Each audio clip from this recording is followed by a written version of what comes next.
उत्सर्जन। क्या? उत्सर्जन, जिसे एग्जर्शन कहा जाता है। क्या कहा जाता है?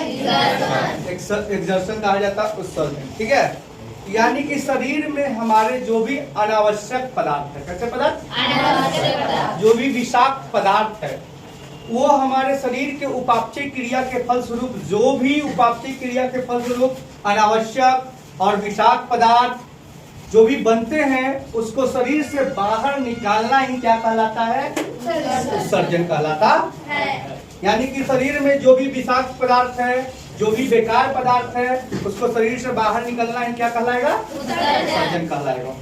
तो उत्सर्जन के फलस्वरूप जो भी उत्सर्जित पदार्थ है, जैसे कि CO2 जो हम लोग वायुमंडलीय हवा के रूप में बाहर शरीर से निकाल देते हैं, प्रोटीन के फलस्वरूप बनने वाला अमोनिया यूरिया में बदल जाता है, यूरिया से यूरिक एसिड।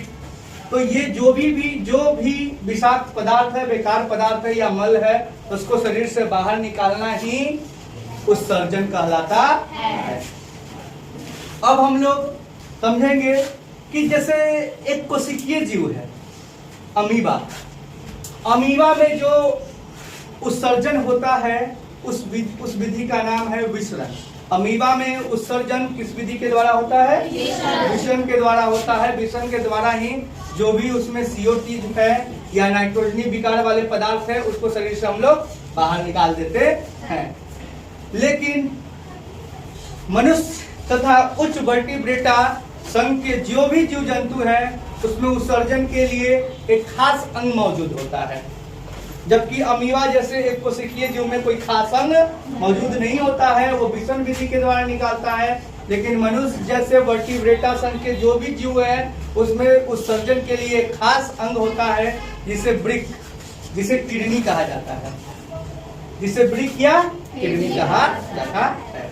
तो ब्रिक और किडनी के बारे में हम लोग जानेंगे कि ब्रिक और किडनी की संरचना क्या है और ये काम कैसे करती है।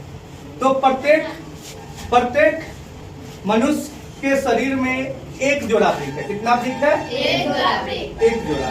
प्रत्येक मनुष्य के शरीर में एक जोड़ा ब्रिक होता है जिसे किडनी कहा जाता है, और यह गहरे लाल भूरे रंग का होता है और सेम के बीच के आकार का। किसके आकार का? सेम के बीच के आकार का और गहरे भूरे लाल रंग का होता है ब्रिक।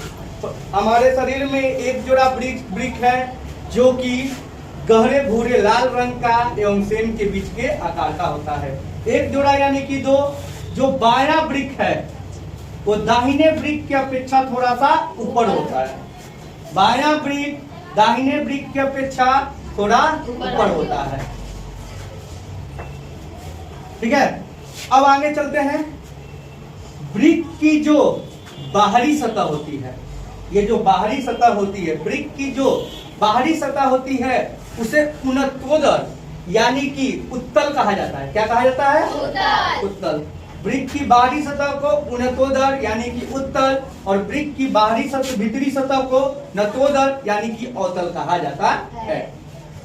ब्रिक की जो भीतरी सतह होती है उस भीतरी सतह को हाइलम कहते हैं। ब्रिक के भीतरी सतह को क्या कहते हैं?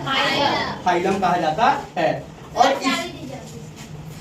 ऑफिस का चाबी मेरे पास नहीं है बाबू, उधर जाकर मांगो। हाइलम क्या?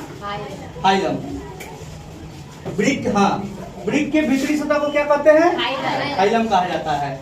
हाइलम से ही ब्रिक के भीतरी सतह के हाइलम के पास से ही धमनी ब्रिक, कैसा ब्रिक? धमनी ब्रिक प्रवेश करता है तथा यहीं से ही हाइलम से ही ब्रिक सिरा बाहर निकलता है। हाइलम के पास से ही धमनी ब्रिक प्रवेश करता है और हाइलम से ही धमनी से ब्रिक सिरा बाहर निकलता है। हाइलम के पास से ही एक वाहिनी निकलती है, एक नली निकलती है जिसे मूत्र वाहिनी यानी कि यूरेटर कहा जाता है। हाइलम के पास से ही एक मूत्र वाहिनी निकलती है जिसे यूरेटर कहा जाता है, जो आगे जाके मूत्राशय में खुलता है।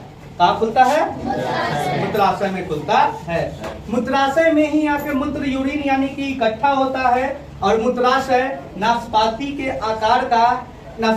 आकार का संरचना वाला एक फैलानुमा संरचना है जहाँ पे मूत्राशय आके इकट्ठा होता है। मूत्राशय का अगला भाग मूत्र मार्ग में खुलता है जिसे यूरेथ्रा कहते हैं। मूत्राशय का अगला भाग मूत्र मार्ग में खुलता है और मूत्र मार्ग शरीर के बाहर खुलता है। यह वृक्क की बाहरी संरचना थी और इसकी आंतरिक संरचना अलग है। ठीक है, तो आंतरिक संरचना में हम लोगों को पढ़ने के लिए आंतरिक संरचना में मेन भाग होता है नेफ्रॉन, वृक्क की इकाई। नेफ्रॉन को कहा जाता है। वृक्क की इकाई किसको कहते हैं? नेफ्रॉन को कहा जाता है, जो वृक्क की आंतरिक संरचना है। तो उसको हम लोग नेक्स्ट क्लास में समझेंगे। ठीक है।